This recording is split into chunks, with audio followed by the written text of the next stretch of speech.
This expectation of privacy thing I feel like I'm in a really complicated law school exam. But let me first ask about wildfires.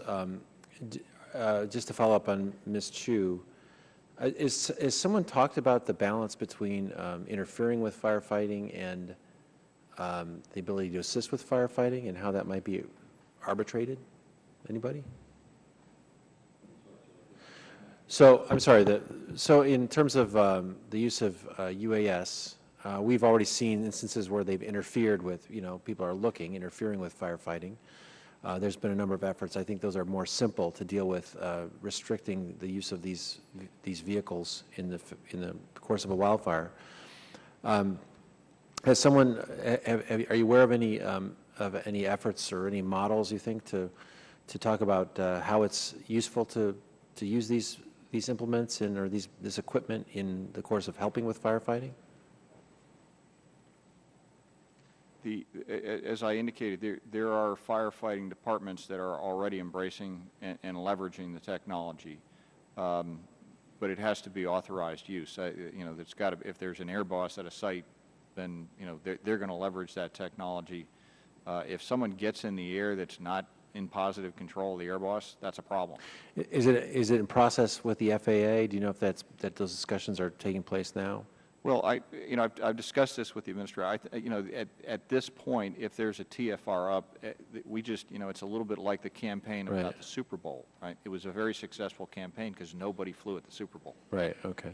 We were discussing the potential for doing things at broader for sporting events, not unlike the problem with laser pointers. There's got to be a very targeted campaign, no pun intended, and now there is a very good campaign. If you fly, we can't. By those that are fighting wildfires. And that's, whatever's in the air. They need to be in control of it when it's inside of that space. Let me go back to Mr. Marino's swimming pool example. I think it's a little bit different when you think about expectation of privacy, to envision someone looking at you from a balcony rather than high above the sky. And were you just going to expand expectation of privacy so that there's no expectation of privacy? Is that what's going to happen? I certainly hope not. I've spent my whole career trying to avoid that outcome, and I do think that technology allows you to be more invasive, and so you need better protections. The reality is that the First Amendment makes this hard. I mean, we have First Amendment protections. You can take video from a public place. That is a cherished First Amendment value, and we just never had a circumstance where you could take so much video and keep it forever. And I think that from a place where you're not even visible. What's that? From a place where you're not even visible to the person being filmed. And there are tricky First Amendment questions there. So I guess what I would say is we look at privacy torts, we look at things like peeping Tom laws, we start there, then we look at data collection generally and whether we can, for example, create technologies where you can tag a space and say no drones allowed in this space. And then, keep people out. So there are ways that we have to try to do this, but we do have to navigate the first. So here's another question that occurs to me, just the two of you gentlemen talking about your two proposed, your two issues is, suppose, you have real estate agents flying around.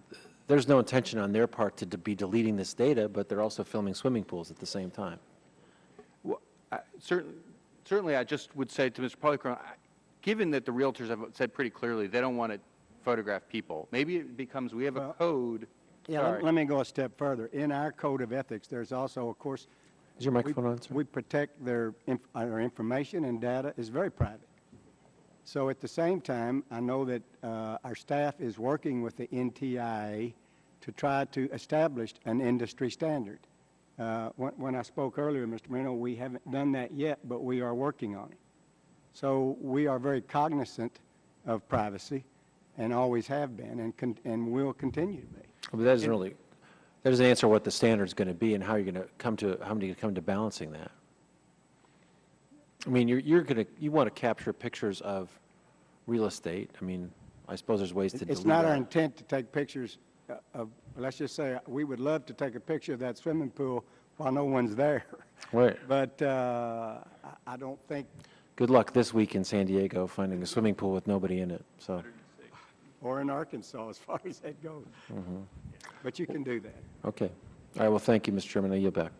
I thank the gentleman. We now go, we're on a California roll.